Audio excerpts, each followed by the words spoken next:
It is the 24th of December. Ali, at the age of 55, is on his way to Kufa.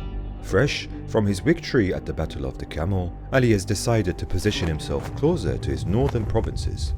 For in Damascus, Muawiya, who had already refused to give allegiance, was now sheltering fugitives.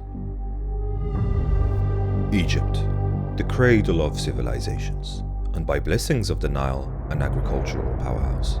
No wonder that Amr al-As wanted Egypt. Yet he had no means to win it, for Ali would never trust Amr as a governor, and the Umayyads hated him for his involvement in Uthman's death.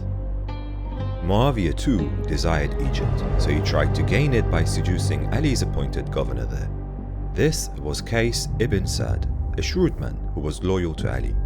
However, this would not deter Muawiya, who wrote a letter to Qais unjustly blaming him of involvement in Uthman's death and then offered him a chance to repent by joining his side against Ali. As an incentive, Muawiya promised to give Kufa to Qais if he was to succeed in his power struggle against Ali. In response, Qais stated his innocence but offered peace and promised not to attack Muawiya. Unsatisfied, Muawiya then forged a letter from Qais to himself, in which Qais had declared obedience to Muawiya. This letter was then spread through Egypt's commanders. Once the news reached Ali, knowing Qais, he questioned the truth behind it, and therefore sought counsel. Muawiya may have gained little from his attempts to move Egypt to his side, but to Ali, it was clear that the Umayyad was beginning to extend his tendrils beyond Syria. So he wrote a direct letter to Muawiya, asking him to choose between submission or war. A man by the name of Jarir al-Bajali then volunteered himself to represent Ali and take his message to Muawiya. Having served as a governor under Uthman, Jarir argued that he had a better relationship with Muawiya than anyone else in Ali's service. Opinions are however divided on Jarir's sincerity, with some calling him a traitor and others a well-wishing yet inept agent. This comes down to the fact that during his time at Muawiya's court, Jarir failed to accomplish his task in a swift fashion, instead giving Muawiya ample opportunity to gather support and strengthen his position. Upon receiving Ali's letter, Muawiya responded that he will consider the views of the people of Syria first. The next day he gave a sermon in the Mosque of Damascus and appealed to the local Syrian sense of patriotism by calling Syria the birthplace of the prophets. He argued that God had made them live there as he was sure of their obedience and sincerity. He then said that God had dressed them in a cloth of nobility, which they shall not willingly take off. He thus remarked, "You know that I am the vicegerent unto you of the commander of the faithful, Umar ibn Khattab, that I am the vicegerent of the commander of the faithful, Uthman ibn Affan, that I never let any of you stand in a position of disgrace, and that I am the next of kin of Uthman, who has been killed wrongfully. Yet God says, if anyone is killed wrongfully, we give his next of kin authority, but let him not be extravagant again. Surely he is being helped. I would like you to let me know what is in your hearts about the murder of Uthman." It is said that those present all rose and responded, calling for revenge for the blood of Uthman and pledged allegiance to Muawiya.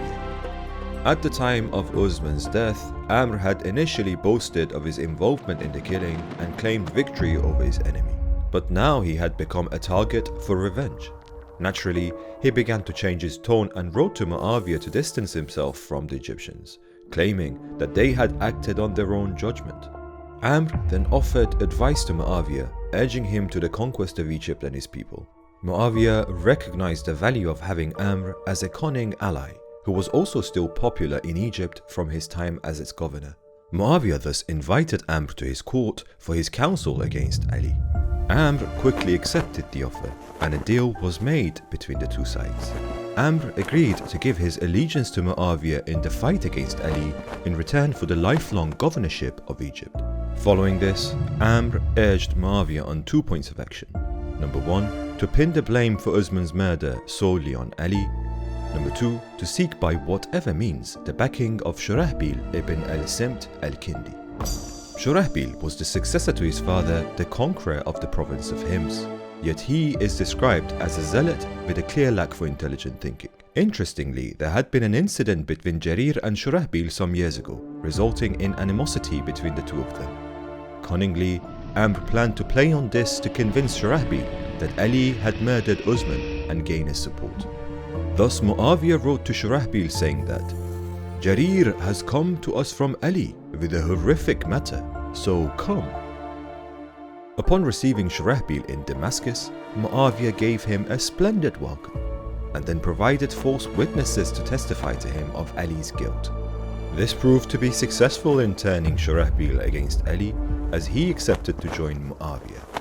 Reassured of the conviction of his Syrian followers and having secured the backing of characters like Amr and Shurahbil, Muawiya finally declared his position to Ali. He thus wrote to him, "By my life, if the people were pledging allegiance to you and you were innocent of the blood of Uthman, you would be like Abu Bakr, Omar, Uthman. May God be pleased with them. But you incited the Muhajirun against Uthman and induced the Ansar to desert him.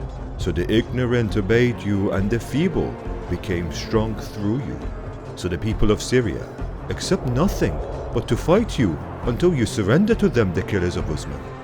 By my life, your argument against me is not like your argument against Talha and Zubayr, since they pledged allegiance to you and I have not pledged allegiance to you.